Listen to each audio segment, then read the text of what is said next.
We'll now do an example of a two-dimensional array. So in the last slide, we had an example where we created a two-dimensional array and then we asked the user to enter values. So we'll write some code to actually do that, but what we'll also do is display the results in a label, because if we enter a bunch of stuff in an array, we have to make sure that it actually worked. So what we'll do is we'll create a label and have it display the entire contents of our two-dimensional array. Now here I have a blank project opened up. If you want to create a separate project, or if you want to open up another one, just add this to it. That's perfectly fine, but I do recommend following along. So the first thing we need to do is add a label. So let's go to our toolbox and we're going to find label. There it is. And we're going to change some properties with the label.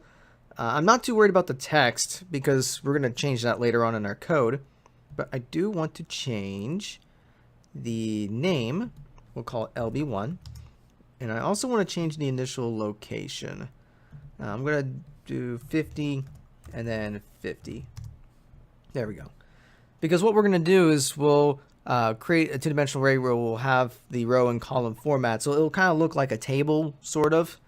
So I want to make sure there's at least enough spacing to make that happen. So now we'll go into the code view of our project.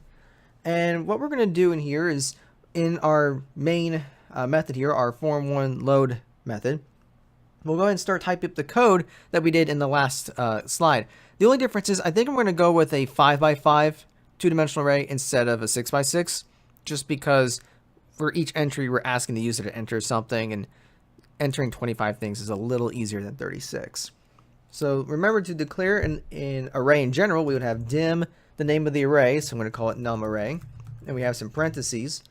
And then to make it 2 dimensions, we would just have a number, a comma, then another number. So if we want a 5x5 array, we'll do 4, 4, and then we're going to say as integer.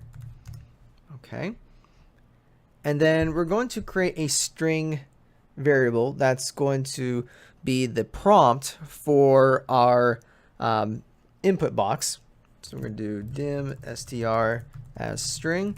And then I'm going to create one more string that's going to be the output. So we're going to do dim output as string.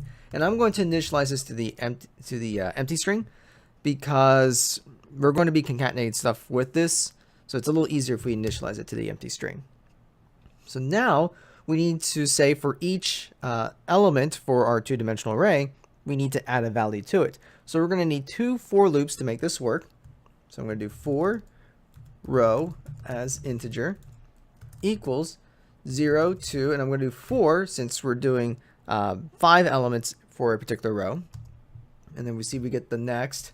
I'm going to go in and include next row in here. And then inside, I'm going to create a second for loop. So we're going to have a nested for loop. So we'll do for call as integer equals 0 to 4. And then under the next part, I'm going to add call to this. I think I said this before, but it's not required to do this, but I'm just doing it anyway because I can. So our string, we're going to set it to enter the number at row, and then I'm going to concatenate the row number, or that's concatenate, and then we're going to say column. Remember the space, remember the space before column, and then also after column, and then we'll concatenate the column number. And then what we're going to do is we'll say num array row call is going to be equal to the result of the input box. So we need to use the val method in order to take the result from the input box and convert it to a number. So then we're going to do input box str. All right, so that should handle all of our input. So we're going to see 25 input boxes where we would input values in there. And now we need to take the contents of our two-dimensional array and display it in our label. So what we're going to do is I'm going to create another two-dimensional array. Now, granted, I could do this inside. What I'm about to do, I could put inside of here if I really wanted to, but we're just going to do a separate two-dimensional array. Usually, what you would want to do is have a nested for loop to handle all your input, another nested for loop to handle all your processing, another nested for loop to handle your output. But we could combine this if we wanted to, but We're just going to do it separately. So we're going to do for row as integer equals 0 to 4. And then we'll do next row down here. And then we're going to do for call as integer equals 0 to 4. And then we'll set this to next call. So now what we're going to do is we need to add the value of a particular element to our string.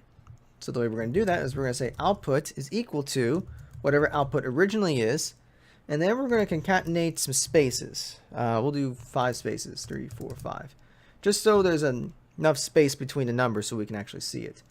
And we'll do another concatenation operation. And if you remember, we want to convert to a string. So there are a couple ways we can do it. I'm going to use the toString method from the convert class. So we're going to do convert dot toString, and then we just use num_array row, then call. And then I'm going to do one more thing, because what this is going to do is put all the numbers in a single line, a single row in our output. And I want to make this look more like a table. So what we'll do is after we do all the iterations for the inner for loop, we're going to concatenate some new line characters. That way the next row would be printed on another line. So the last thing we're going to do in any iteration of our outer for loop is say output equals output, and I'm going to concatenate a new line character. So it's VB new line. And I'm going to do a second one, because what this will do is we'll actually have some space between each row. That way it's a little easier to see. Like I said before, I don't have to include the new line characters, but it just means everything's going to be printed on one row. If I had one new line character, then everything will be printed on one line, but it's going to be bunched up together. So I'm going to do 2 new line characters just so we can see that extra space. And then the last thing I need to do before ending the sub is to actually assign the text of our label to this output string. So we're going to do lb1.text equals output. And that should take care of everything. So let's go ahead and run this and see for ourselves. So we're going to get a bunch of message boxes saying enter the number at row 0, column 0. So I'm just going to start at 1 and go up to 25. So 1, and then we see here enter the number at row 0, column 1. So we'll do 2, 3, 4, 5.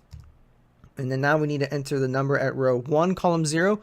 So this will handle the second row. So we'll do, let's see, I did 1, 2, 3, 4, 5. So 6, 7, 8, 9, 10. Whoops, that was 20.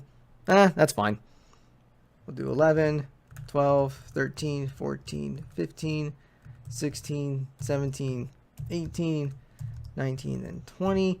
And then we got the last one. So 21, 22, 23, 24. Whoops. I'm hitting enter faster, so that was 4, but that's fine. You'll get the idea. 25. We'll hit enter. And then we see here that we have the contents of our two-dimensional array. So we have 1, 2, 3, 4, 5, 6, 7, 8, 9, 20. We'll live 11, 12, 13, 14, 15, 16 through 20, then 21 to 23 plus 4, and then 25. Now, it would be nice to kind of align this a little bit better, but we're not worried about that right now. But what we've done is we've entered all the values into our two-dimensional array, and sure enough, we can display the contents of that two-dimensional array.